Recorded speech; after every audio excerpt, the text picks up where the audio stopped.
27 खर्ब पुगेको छ नेपालको सार्वजनिक ऋण। प्रत्येक नेपालीको भागमा करिब 81,000 रुपियाँ ऋण छ।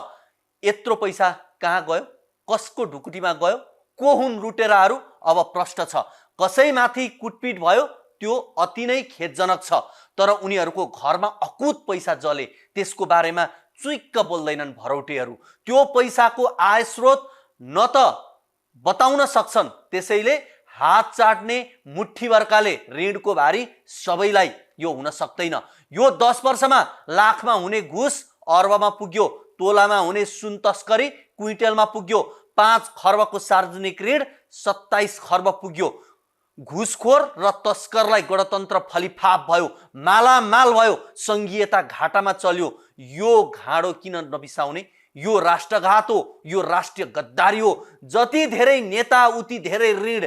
नेता कटौती गर्न संघीयता खारेजी जरुरी छ, तर पनि निर्वाचन आयोग भन्दैछ मनाङ प्रदेश सभाको उपचुनाव तोकिएकै मितिमा हुने। यो गलत हो। ढिलो चाँडो प्रदेश खारेज गर्नु नै छ। मनाङमा उपचुनाव गर्नुको साटो दुर्गमका गर्भवती महिलाका लागि 2वटा एयर एम्बुलेन्स खरिद गर। अकालमा सुत्केरीले मर्नु त पर्दैन। प्रदेश नामको रोग जति चाँडै फाल्यो उति राम्रो। देशको रगत चुस्ने जुम्रा आवश्यकता छैन। जुन दिन प्रदेश सरकार खारेज हुन्छ सिङ्गो देश झुम्नेछ। कोका कोलाबाट 5.5 अर्ब, युटिएलबाट 14 अर्ब, विभिन्न उद्योगीको विद्युत बक्यौता 22 अर्ब, एनसेलबाट 75 अर्ब, 4 ठाउँबाट मात्रै 1 खर्ब बढी बक्यौता रकम उठाउनु पर्ने सरकारले ऋणमाथि ऋण अब लिन जरुरी छैन। डस्टबिन र झाडु भिख मागिरहनु पर्दैन।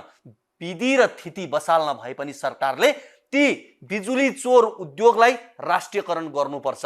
राजपरिवारको सम्पत्ति राष्ट्रियकरण गर्न सकिन्छ भने यी बेमानहरूको सम्पत्ति किन राष्ट्रियकरण गर्न सकिँदैन? अब मात्र इच्छा शक्ति देखाउन जरुरी छ।